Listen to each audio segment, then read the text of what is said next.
السلام علیکم مرګرو د مولانا حلیم شاه هاشمی صاحب یو بل وظیفه ده دغه وګورئ تاسو یې مخکې شیر کوي چې تاسو په ژوند کې به ډېر بدلون راشي د ننانمې بیمارو دپاره د ننانمې تکلیفونو لپاره دغه یو وظیفه کافي ده خو دغه وظیفه تاسو په ژوند کې راولئ او مخکې دغه ویډیو ورسره وګورئ ګوره کله کله انسان پریشانو کې مبتلا شي غمونو کې مبتلا شي زړه تنګ شي یاره وایي څه وکړمه خودکشي وکړم که څه وکړمه نو نبي علیه الصلاة والسلام د دې دپاره ډېره زیاته مجربه وظیفه ښودلې ده نبي علیه الصلاة والسلام فرمایي وایي دا لا حول ولا قوة الا بالله لا حول ولا قوة الا بالله نبي علیه الصلاة والسلام فرمایي وایي دا د یو کم سلو بیمارو علاج دی یو کم سل بیماری او نبی علیہ الصلوۃ والسلام فرمایي وی کمزوري بیماری چې په هغه کې ده کنه نو هغه د هم او د غم نه نجات او خلاصون دی ګوره دا پریشانی په دوه قسمه وي یو قسم پریشانی هغه وي چې دغه سبب او وجه معلومه نه وي الکه زړه می خپه دی زړه می تنگ دی زړه ته می خوشحالي نه راځي وجه څه ده وجه راته نه معلومه نه بس زړه می نه خوشحاليږي نو دې ته په عربی کې هم ویل شي هم پریشانی چې وجه نه معلومه دویم قسم دی غم هغه چې د هغې پریشانی وجه معلومه وي الله دې نه کې پلار د سړي مړ شي رور د سړي مړ شي بچی د سړي مړ شي بل مصیبت راشي دې ته په عربی کې غم ویلی شي نو نبی علیه الصلاة والسلام فرمایي وایي دا لا حول ولا قوة الا بالله دا وظیفه چې ده که نه دا د غم او د هم هغه پریشانی چې سبب معلوم یو هغه پریشانی چې سبب نه معلوم د دې دواړو نه د خلاصي دپاره بهترینه وظیفه ده لا حول ولا قوة الا بالله حدیث مبارک کې دې ته د جنت د خزانو نه یو خزانه ویلې شوې ده دا د جنت د خزانو نه یو خزانه ده د لا حول ولا قوة الا بالله دا وظیفه او حدیث مبارک کې راځي نبی علیہ الصلوۃ والسلام فرمایي وی کم انسان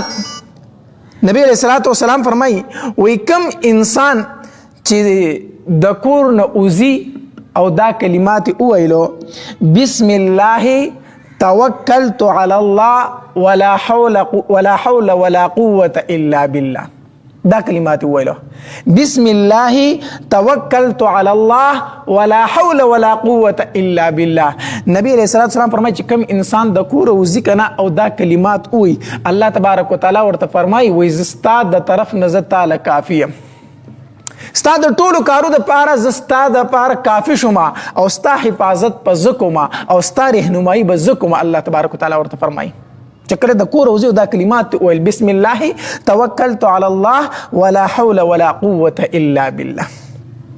نو دا ډیر بهترین وظیفه ده پریشانی در باندې راشي حدیث مبارک کې راځي یو صحابي دی عوف ابن مالک الاشجعی رضی الله تعالی عنه د نبی علیہ الصلوۃ والسلام لراغوي د الله پاک پیغمبره یو زوی مې دی السالم رضی الله تعالی عنه هغه زوی عالم دشمنانو گرفتار کړی دی دشمن گرفتار کړی دی او بل دا چې په کور کې مفاقه ده غریبي ده نو ډېر زیاته خفه یو بل ته مې زوی دشمنانو نیولی او بل بل تر کور کې غریبي ده نو نبی علیه الصلاة والسلام ورته وفرمایل ای عوف ابن مالکه صبر کوه صبر دویم د الله نه تقوا اختیار که او درم نبی علیہ الصلوۃ والسلام ورته او فرمایل وی لا حول ولا قوة الا بالله دا وظیفه ډیره زیاته کوي او یو روایت کې راځي چې وی دا خپل کور والته هم وایا خپل کور والته هم وایا چې د خپل بچی د لپاره دا وظیفه شروع کی لا حول ولا قوة الا بالله دا وظیفه کوي او نبی علیہ الصلوۃ والسلام فرمایل وی زمون کر په خپل باندې یو مدغله وسیرب چام ختمه شوی ده نو حدیث مبارک کې راځي سالم رضی الله تعالی فرمایي وای موږ دا وظیفه شروع کړه لا حول ولا قوة الا بالله ورستیر نه وا چې زوی می د دشمن نه راخلاص شو او چې راخلاص شو دغه دشمن نه و هم د ځان سره راوستو او ختم را تختولې و ویرالم نبی علیہ الصلوۃ والسلام لرا د الله پاک پیغمبر زوی می راغه خکور کې ډیر زیاته غریبه واغې زوی می د دشمن نه و هم د ځان سره راوسته دي وی نبی علیہ الصلوۃ والسلام راته او فرمایلو چې ای عوف ابن مالکه دا اختال حلال دی څنګه چې د خپل سارو سره سکوي دغه شانتي دا ستا ملکیت دی چې څو سره کوي کوه وسره نو غریبي ختم شو او خو راغې کورته او زوی راغې نو که چېرته په رشته دارو کې د څوک گرفتار وي الله تبارک نبی علیه الصلوۃ والسلام دغې دپاره دا وظیفه ښودلې ده چې لا حول ولا قوة الا بالله دا په کثرت سره کوي دا په ډیروالي سره وایي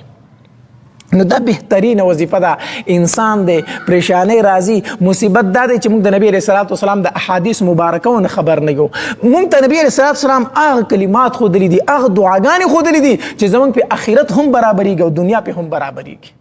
نو د دې پابندي ضروري ده.